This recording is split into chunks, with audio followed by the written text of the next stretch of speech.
Hi friends, welcome back to PF information Telugu.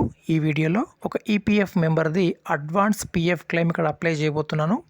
So process చూపిస్తాను. వీడియోకి like చేయండి. కొత్తగా చూసేవారు సబ్స్క్రైబ్ చేయండి. సో ఈపీఎఫ్ మెంబర్కి సంబంధించి ఎవరిదైనా మనం పిఎఫ్ అప్లై చేయాలంటే ఫస్ట్ వారి యొక్క పిఎఫ్ అమౌంట్ మనం చెక్ చేయాలి. ఎంత అమౌంట్ ఉందో చెక్ చేసి పిఎఫ్ మెంబర్ని అడగాలి, ఎంత అమౌంట్ మీకు రిక్వెస్ట్ ఉంది అనేసి, అంటే ఎంత అమౌంట్ మీకు రిక్వైర్మెంట్ ఉందని అడిగి మనము పిఎఫ్ క్లెయిమ్ అయితే రిక్వెస్ట్ చేస్తాం. సో ముందుగా మనము పిఎఫ్ బ్యాలెన్స్ చెక్ చేయాలంటే ఇక్కడ యూఎన్ నెంబరు, పాస్వర్డ్ ఎంటర్ చేసి మనము లాగిన్ అవుతాము. నెక్స్ట్ ఈ విధంగా ఓపెన్ అవుతుంది. ఇక్కడ మనకు టోటల్ ఈపీఎఫ్ అమౌంట్ అనేది కనిపిస్తూ ఉంది. సో ఇక్కడ వీరికి 5 lakhs ఎబో అయితే పిఎఫ్ అమౌంట్ ఉన్నాయి. సో వీరికి ఎంత అమౌంట్ రిక్వైర్మెంట్ ఉందంటే 1 నుంచి 1.5 అంటే 1,50,000 వరకు విత్డ్రా పెట్టండి అని అడిగారు. సో ముందుగా మనం పిఎఫ్ అకౌంట్లోకి లాగిన్ అవ్వాలి. దానికోసం అయితే ఈపీఎఫ్ మెంబర్ హోమ్ పేజ్లో లాగిన్ అవ్వాలి. ఇక్కడ UAN number, password, captcha code enter చేసి సబ్మిట్ చేస్తే మనం పిఎఫ్ అకౌంట్లోకి లాగిన్ అవ్వడం జరుగుతుంది. విత్ ఓటీపీ అయితే వస్తుంది. ఓటీపీ ఎంటర్ చేసి సబ్మిట్ చేయాలి. ఓకే ఫ్రెండ్స్, ఇప్పుడు పిఎఫ్ అకౌంట్లోకి లాగిన్ అవ్వడం జరిగింది. తర్వాత ఈ విధంగా ఓపెన్ అవుతుంది. ఇక్కడ ఫస్ట్ మెంబర్కి సంబంధించిన పర్సనల్ డీటెయిల్స్ అనేవి ఇక్కడ కనిపిస్తాయి. తర్వాత మీరు ఆన్లైన్ సర్వీస్ పైన క్లిక్ చేయాలి. క్లిక్ చేసిన తర్వాత ఇక్కడ ఫస్ట్ ఆప్షన్ మనకు క్లెయిమ్ ఫామ్ 31 అనేది కనిపిస్తుంది. సో వీరు డ్యూటీ చేస్తున్నారు కాబట్టి అడ్వాన్స్ క్లెయిమ్ అనేది అప్లై చేస్తున్నాను.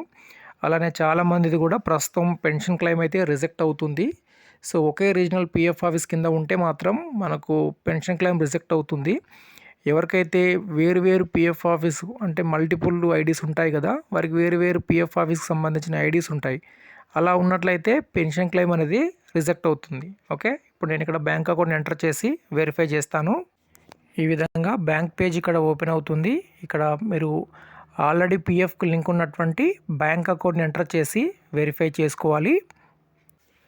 బ్యాంక్ అకౌంట్ వెరిఫై అయిన తర్వాత ఇలా ఓపెన్ అవుతుంది. ఇక్కడ ఐ వాంట్ అప్లై ఫర్ మీద మనం క్లిక్ చేసినట్లయితే సో ఇక్కడ వీరికి ఫామ్ 31 అనేది ఓపెన్ అవుతుంది.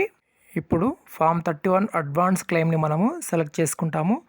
నెక్స్ట్ ఈ విధంగా ఓపెన్ అవుతుంది. ఫస్ట్ ఇక్కడ సర్వీస్ అడుగుతుంది. సర్వీస్ సెలెక్ట్ చేసుకుంటాము. తర్వాత ఇక్కడ రీజన్ అడుగుతుంది. సో రీజన్ మీరు చూసి ఇవ్వండి. సో రీజన్ అనేది నేను ఇక్కడ వీరికి ఈ రీజన్ ఇస్తున్నాను. సో ఇక్కడ చాలా రీజన్స్ అయితే ఉంటాయి.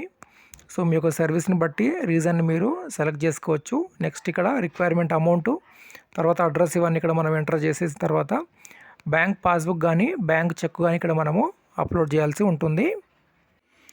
ఓకే ఫ్రెండ్స్, తర్వాత మళ్ళీ ఒకసారి మనం చెక్ చేసుకోవాలి అప్లికేషన్ అంతా కరెక్ట్గా ఫిల్ చేసామా లేదా అనేది. నెక్స్ట్ ఇక్కడ ఇవన్నీ మనం చెక్ చేసుకున్న తర్వాత బ్యాంక్ పాస్బుక్ కానీ బ్యాంక్ చెక్ కానీ స్కాన్ చేసి క్లియర్గా నీట్గా ఉన్నది మనము అప్లోడ్ చేసుకోవాలి. తర్వాత ఇక్కడ చెక్ బాక్స్ ఉంటుంది. చెక్ బాక్స్ క్లిక్ చేసి ఆధార్ ఓటీపీ తీసుకోవాలి. ప్రస్తుతం అయితే మనకు ఓటీపీ అయితే వస్తుంది. సో ఇది ఎప్పుడు వస్తుందో ఎప్పుడు రాదో ఎవరికి తెలియదు. కాబట్టి వచ్చినప్పుడు మనం కంప్లీట్ చేసుకోవాలి. సో ఇప్పుడు నేను ఓటీపీ తీసుకొని ఇక్కడ సబ్మిట్ చేస్తాను. అలానే చాలామందికి అయితే పెన్షన్లో, ఓకేనా, మీలో ఎవరికైనా పెన్షన్ అమౌంట్ తక్కువ వచ్చింది లేదంటే పిఎఫ్ అమౌంట్ విత్డ్రా చేయాలనుకుంటే నా యొక్క వాట్సాప్ నెంబర్ వీడియో కింద ఉంటుంది, కాంటాక్ట్ అవ్వచ్చు. కానీ పెన్షన్ అమౌంట్ 5,000, 6,000, 10,000 లోపు ఎక్కువ తక్కువ అనేది వస్తూ ఉంటుంది. సో 5,000, 10,000 తక్కువ వస్తే అయితే మీరు వదులుకోవడం మంచిది. ఎందుకంటే మీరు కష్టపడ్డా కూడా మళ్ళీ మీకు వచ్చే సర్వీస్ ఫీజు కూడా వచ్చే అమౌంట్ రిటర్న్ ఇవ్వాల్సి వస్తుంది. సో ఎందుకంటే దానికి ఆన్లైన్లో రాదు కాబట్టి ఆఫ్లైన్లో ఒక ఏజెంట్కి ఇచ్చి మనం చేపిస్తాం కాబట్టి సో వర్క్ కూడా ఎక్కువగానే ఉంటుంది. సో ఇప్పుడైతే ఇక్కడ మనం ఓటీపీ తీసుకొని సబ్మిట్ చేస్తాను. సో పెన్షన్ తక్కువ వచ్చింది అనుకున్న వాళ్ళు కాంటాక్ట్ అవ్వచ్చు. ఒక 20,000, 30,000 ఇలా ఉంటే మీరు కాంటాక్ట్ అవ్వచ్చు. సో ప్రస్తుతం అయితే ఓటీపీ కొంచెం స్లోగానే వస్తుంది. సో నేను ఇక్కడ ఓటీపీ మరోసారి కన్ఫర్మ్ చేసుకుంటాను. ఓకే ఫ్రెండ్స్, ఇప్పుడు ఓటీపీ ఎంటర్ చేసి సబ్మిట్ చేద్దాము. తీసుకుంటుందా తీసుకోదా తెలీదు. సో ప్రస్తుతం అయితే పిఎఫ్ అడ్వాన్స్ క్లెయిమ్ అనేది మనకు అప్లై అవుతుంది. సుమారు ఒక 10 to 15 days లోపు అయితే అడ్వాన్స్ క్లెయిమ్ అనేది వస్తుంది. ముఖ్యంగా పెన్షన్ క్లెయిమ్లోన మనకు క్లెయిమ్ అనేది రిజెక్ట్ అవుతుంది. 6 months కంటే తక్కువ సర్వీస్ ఉన్న పెన్షన్ అమౌంట్ ఇస్తామని మనకి ఈపీఎఫ్ఓ సర్క్యులర్ తీసుకువచ్చింది. కానీ దానివల్ల ఏమైందంటే ఎవరికైతే ఎక్కువ అమౌంట్ ఉంటుందో వారి అమౌంట్ అయితే ఈపీఎఫ్ఓ రిజెక్ట్ చేయడము మనము చూస్తూ ఉన్నాము. గత 6 months నుండి అయితే సేమ్ ఇదే మాదిరిగా పెన్షన్ క్లెయిమ్స్ అనేవి రిజెక్ట్ అవుతూ ఉన్నాయి. ఓకే, ఇదండి అప్డేటు. వీడియోకి లైక్ చేయండి, సబ్స్క్రైబ్ చేయండి. ధన్యవాదాలు.